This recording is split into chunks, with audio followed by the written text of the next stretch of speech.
Anda di rumah dengan topik yang berbeda. Kali ini kami mengangkat runtuhnya kedaulatan energi. Posisi kedaulatan energi ini sebenarnya sudah diatur dalam Undang-Undang Dasar 1945 di dalam pasal 33 yang secara garis besar isinya adalah sumber-sumber daya alam termasuk energi yang terkandung di dalam perut bumi Indonesia dikelola untuk memberikan manfaat untuk kesejahteraan dan kemakmuran rakyatnya. Namun pada kenyataannya kondisinya malah bertolak belakang. Sekarang ini sumber-sumber daya energi tersebut sebagian besar dikelola oleh perusahaan-perusahaan asing yang membuat bangsa ini semakin tidak bisa memenuhi kebutuhan energinya sendiri.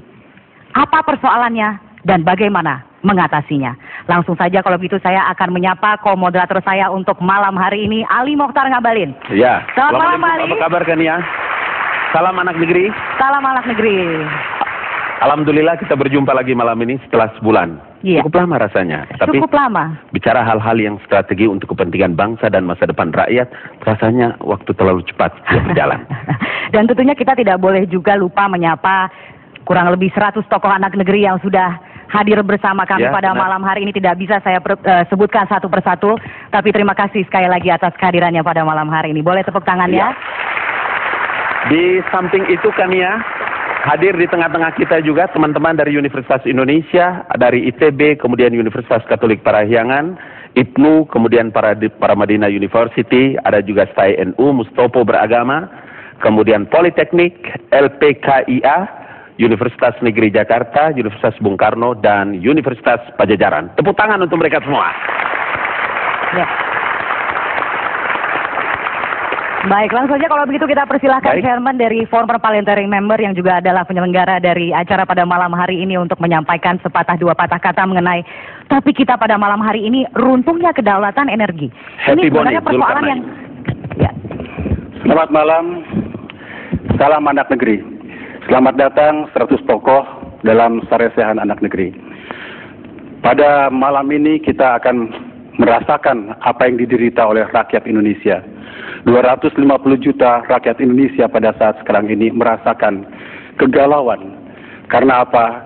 Karena energi yang menjadi motor penggerak kehidupan manusia 80% dimiliki oleh asing.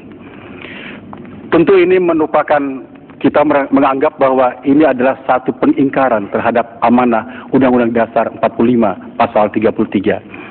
Kalau misalnya 80% itu adalah dipunyai oleh asing, maka kemudian pertanyaannya, masihkah kita bisa menamakan negeri ini sebagai Indonesia? Yang kedua, apakah yang dikerjakan oleh siapapun kita yang berada di sini itu adalah betul-betul untuk memakmurkan bangsa dan negara kita, ataukah memakmurkan bangsa asing dimanapun kita berada? Dan yang ketiga, berapa sih yang tersisa untuk rakyat yang 250 juta ini? Karena ini adalah kita anggap penting. Ditambah lagi kemudian adalah tentang pembatasan dan kenaikan BBM. Kebijakan itu yang akan diturunkan. Belum lagi ditambah lagi dengan kenaikan TDL. Ini akan membuat rakyat dan bangsa kita menjadi memikul beban berat segudung batu yang luar biasa. Karena itulah pada malam ini kami mengundang 100 tokoh di sini untuk mengelaborasi, memeras pikiran bagaimana mengkritis persoalan ini dan kemudian mencari solusi-solusi.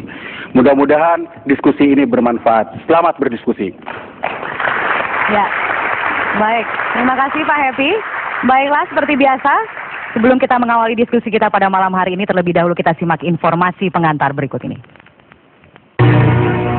Energi merupakan kebutuhan pokok utama penunjang kehidupan manusia modern dan juga merupakan pilar kegiatan ekonomi masyarakat yang tergolong di dalamnya tidak hanya komponen biotik tetapi juga komponen abiotik seperti minyak bumi, gas alam, berbagai jenis logam, air dan tanah. Inovasi teknologi, kemajuan peradaban dan populasi manusia, serta revolusi industri telah membawa manusia pada era eksploitasi sumber daya alam, sehingga persediaannya terus berkurang secara signifikan. Energi dapat disenafaskan dengan perkembangan dan kemajuan industri. Setiap negara maju memiliki industri, dan industri tak dapat dipisahkan dengan energi. Permintaan dunia akan energi terus-menerus meningkat, disertai dengan usaha yang menggebu-gebu untuk berhemat karena harganya yang tinggi. Indonesia memiliki potensi kekayaan energi, baik fosil maupun energi alam yang berlimpah. Namun, sejauh mana pengelolaannya untuk kemakmuran rakyat? Pertanyaan ini timbul karena pada kenyataannya, walaupun Indonesia memiliki sumber daya alam yang melimpah, namun kemiskinan dan kesenjangan masih terjadi di berbagai pelosok Nusantara. Bahkan di beberapa provinsi yang kaya sumber daya alam yang memiliki nilai ekonomi tinggi, masih banyak masyarakat yang hidup di bawah garis kemiskinan. Kekayaan alam tersebut lebih banyak dinikmati oleh negara lain dan segelintir investor swasta domestik. Sampai saat ini, sumur migas di Indonesia dikuasai oleh perusahaan migas asing sebesar 70% dan hanya 30% yang digarap oleh perusahaan lokal dan Pertamina. Namun permasalahan energi, khususnya minyak bumi, seolah tidak pernah selesai. Subsidi BBM atau kenaikan BBM justru berdampak pada rakyat kecil. Rencana pemerintah menerapkan pembatasan konsumsi bahan bakar minyak dari premium ke Pertamax per 1 April 2012 tidak akan berjalan efektif. Bahkan hanya menimbulkan distorsi terhadap ekonomi masyarakat. Pembengkakan subsidi bukan karena distribusi yang salah sasaran, tetapi karena kekeliruan kebijakan energi nasional. Program pembatasan BBM bersubsidi sama artinya dengan pencabutan subsidi BBM. Karena rakyat dipaksa untuk beralih kepada BBM non-subsidi seperti Pertamax. Dengan begitu, pemerintah seakan membuka jalan bagi perusahaan migas asing yang berkuasa di Indonesia. Sementara dampak jangka panjang dari pembatasan BBM bersubsidi tersebut akan sangat menguntungkan SPBU milik perusahaan migas asing. Pergolakan upaya pembatasan BBM bersubsidi oleh pemerintah tidak lepas dari peran perusahaan asing tersebut. SPBU milik asing selalu mengalami kerugian besar karena Pertamina masih memberlakukan penjualan premium yang harganya jauh lebih